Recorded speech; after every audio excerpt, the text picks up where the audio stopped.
Soal yang pertama, jelaskan pengertian profesi dan profesionalisme. Secara umum, profesi adalah pekerjaan yang membutuhkan pengetahuan atau keterampilan khusus sehingga orang yang memiliki pekerjaan tersebut harus mengikuti beberapa pelatihan agar dapat melakukan pekerjaannya dengan baik. Sedangkan profesionalisme adalah komitmen para profesional terhadap profesinya. Komitmen tersebut ditunjukkan dengan kebanggaan dirinya sebagai tenaga profesional. Usaha terus-menerus untuk mengembangkan kemampuan profesional dan seterusnya.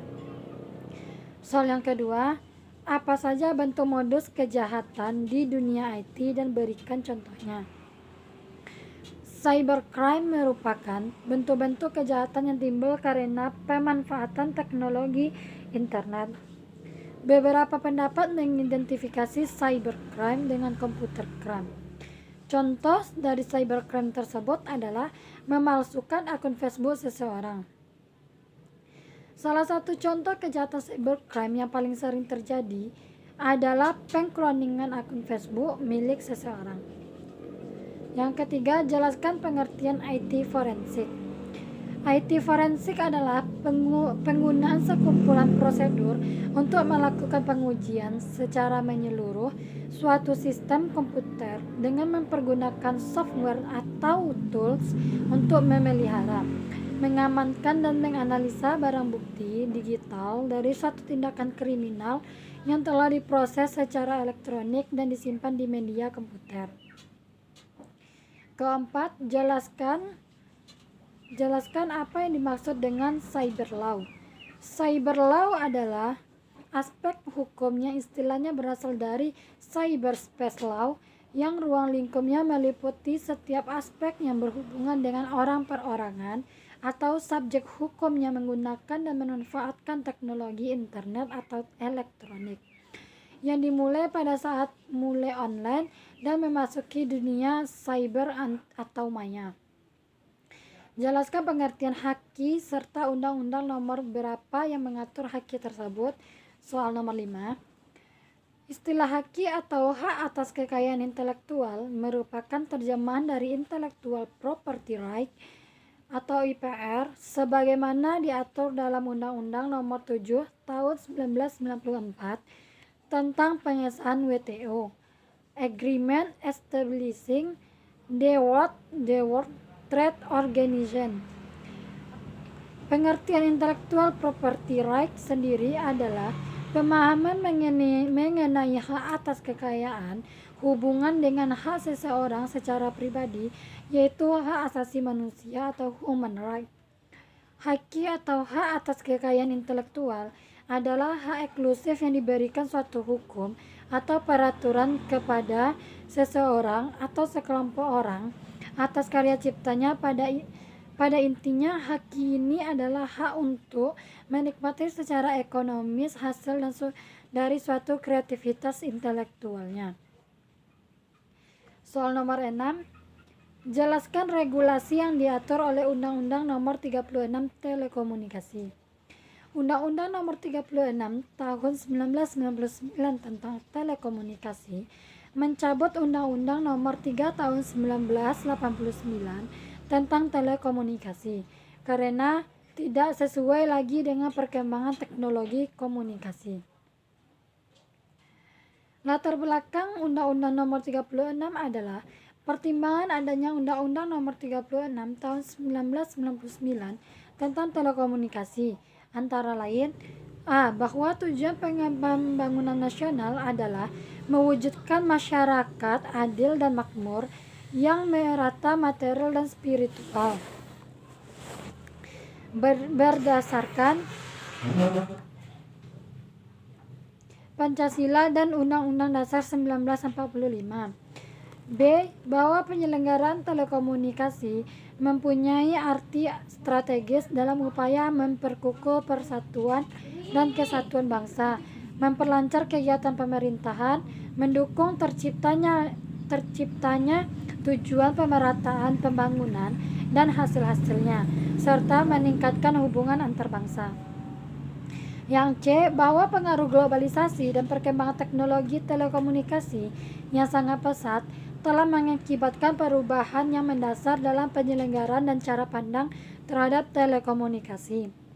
Yang D, bahwa segala sesuatu yang berkaitan dengan perubahan mendasar dalam penyelenggaraan dan cara pandang terhadap telekomunikasi tersebut perlu dilakukan penataan dan pengaturan kembali penyelenggaraan telekomunikasi nasional. Yang E, bahwa sehubung dengan hal-hal tersebut di atas, maka Undang-Undang Nomor 3 Tahun 1989 tentang telekomunikasi dipandang tidak sesuai lagi sehingga perlu diganti. Sedangkan dasar hukum Undang-Undang Nomor 36 Tahun 1999 tentang telekomunikasi ini adalah Pasal 5 Ayat 1, Pasal 20 Ayat 1, dan Pasal 33 Undang-Undang Dasar 1945. Yang soal nomor 7 yaitu jelaskan perbedaan internet banking dengan mobile banking menurut ITE atau Informasi dan Transaksi Elektronik. Yang pertama, internet banking. Ya, internet banking merupakan layanan yang fleksibel dan kaya fitur.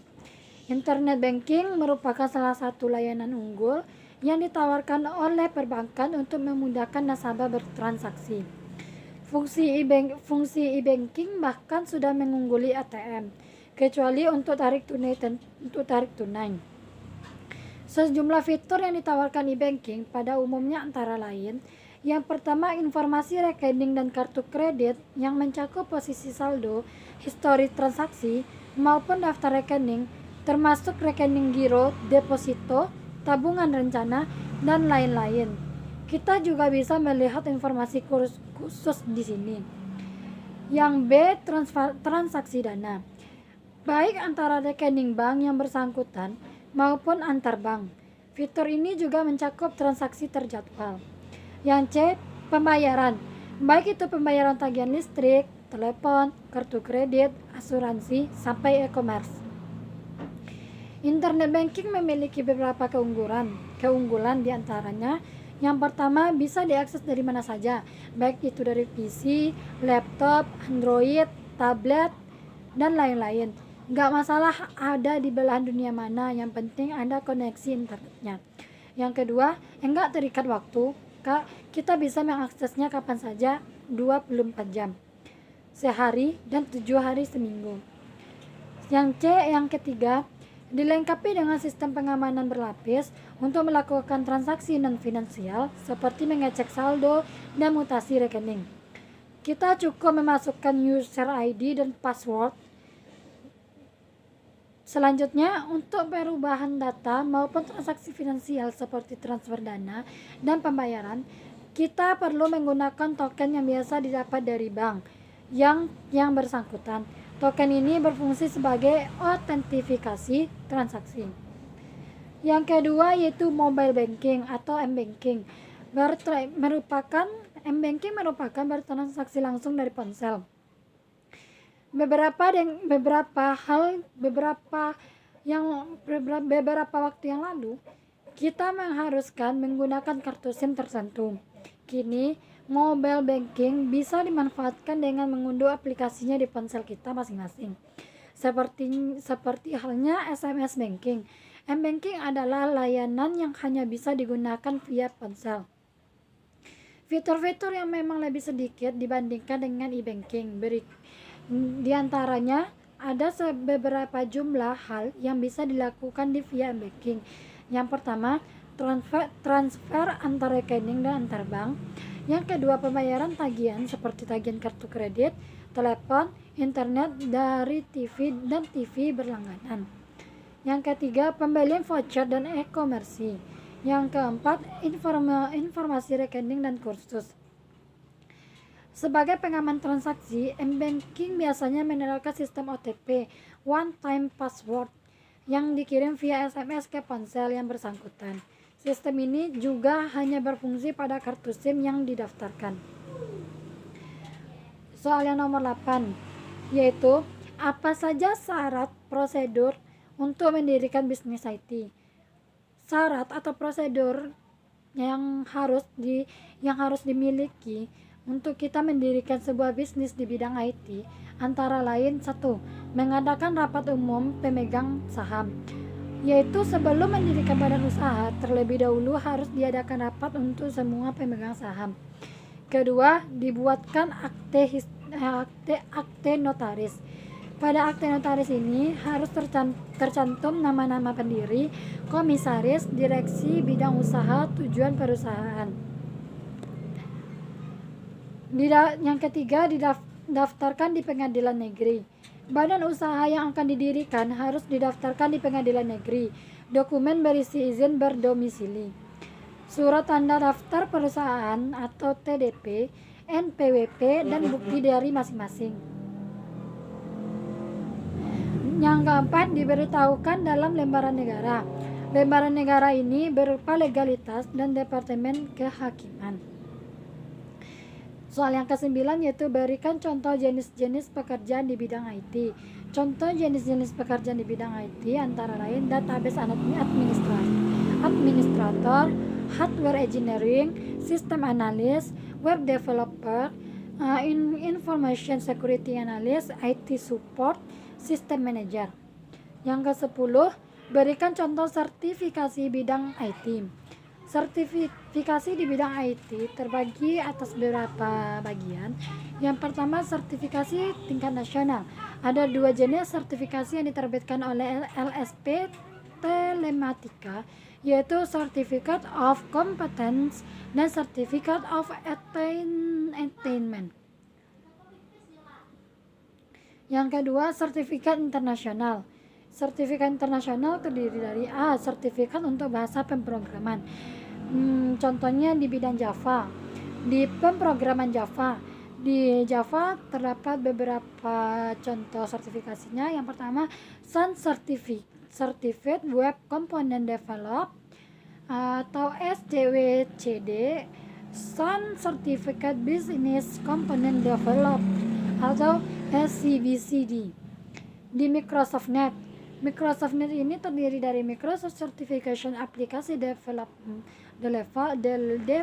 atau MCAD atau Microsoft Certified Solution Develop atau MCSD.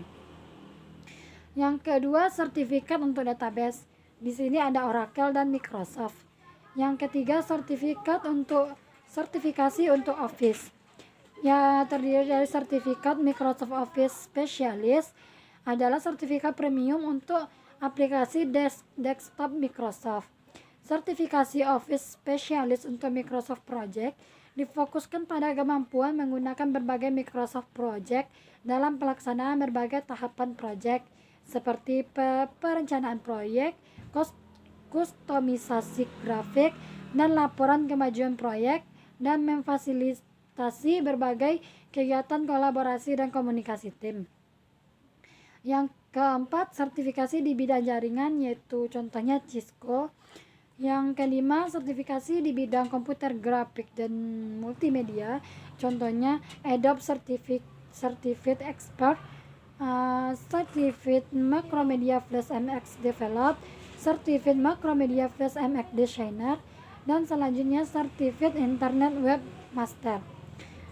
Sekian jawaban dari saya, Ananda. Mohon maaf jika ada kesalahan. Assalamualaikum warahmatullahi wabarakatuh.